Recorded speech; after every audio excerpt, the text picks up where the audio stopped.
करो ढीला, very good. Ouch.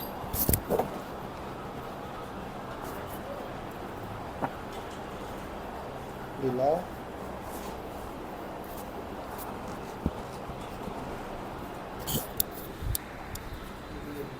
नाम है जी आपका? सर पूर्णिमा। अच्छा, क्या दिक्कत थी आपको? सब मेरे नेक पेन था, स्टडी के टाइम पे ज़्यादा नेक बेंडिंग रहती थी।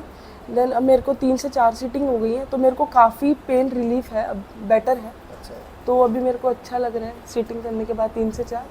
देन अभी आप मैं चक्कर आ रहे थे जो नेक नहीं, पेन बता अभी रहे कोई थे? चक्कर नहीं आ रहे हैं मेरे को। अभी मैं ठीक हूँ। ठीक है, बिल्कुल मेडिसिन की जरूरत तो नहीं है? नो।